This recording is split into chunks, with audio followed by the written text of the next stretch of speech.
Genèse chapitre 29, versets 1 à 2.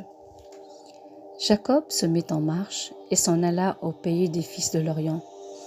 Il regarda, et voici il y avait un puits dans les champs, et voici il y avait à côté 3 troupeaux de brebis qui se reposaient, car c'était à ce puits qu'on abreuvait les troupeaux, et la pierre sur l'ouverture du puits était grande.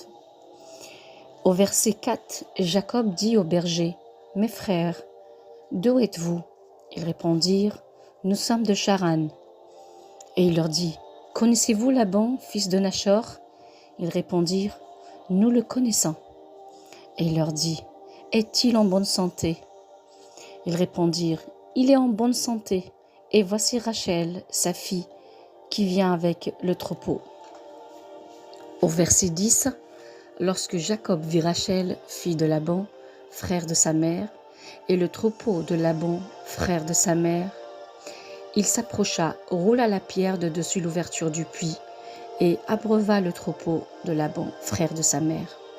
Et Jacob baisa Rachel, et éleva la voix et pleura.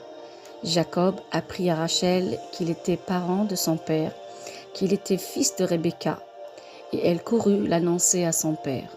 Dès que Laban eut entendu parler de Jacob, fils de sa sœur, il courut au-devant de lui.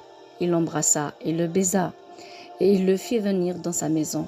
Jacob raconta à Laban toutes ces choses. Et Laban lui dit, « Certainement, tu es mon os et ma chair. »